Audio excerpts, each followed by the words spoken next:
ఏమీ రాలేదని సాక్షి, ఇదిగో వచ్చినాయని ఈనాడు జ్యోతి. వీళ్ళు గనక కూటమి ప్రభుత్వంలో ఉన్నారు కాబట్టి చక్కగా ఏమేమి ఇచ్చారో డీటెయిల్డ్గా రాసుకొచ్చారు.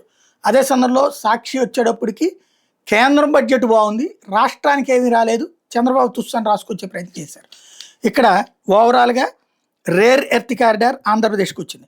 పూర్వోదయ పథకంలో భాగంగా ఈస్ట్ కోస్ట్ పారిశ్రామిక కారిడార్ అభివృద్ధి చేయబోతున్న డబ్బులు కేంద్రం ఇస్తుంది. పోలవరం ప్రాజెక్టుకి 3,320 కోట్లు రిలీజ్ చేసింది ఈ ఏడాదికి. లాస్ట్ ఇయర్కి 5,000 కోట్లు చేస్తే వీళ్ళు వాడుకోలేకపోయారు, 3,900 కోట్లు వాడారు. అయితే అందుకని ఈసారి 3,320 కోట్లు ఇచ్చింది. అమరావతికి 1,128 కోట్లు ఇచ్చింది. రోడ్లు, తాగునీరు, అట్లాగే ప్రకృతి సాగుకి నిధులు ఇచ్చింది. గూగుల్ డేటా సెంటర్కి పన్ను రాయితీ ఇచ్చింది. ఆంధ్రప్రదేశ్ మీద నుంచి హై స్పీడ్ రైళ్లు కారిడార్లు 3 వెళ్ళబోతున్నాయి. అరకు, పులికాట్లో పర్యాటక అభివృద్ధికి ప్రత్యేక నిధులు కూడా కేటాయించింది.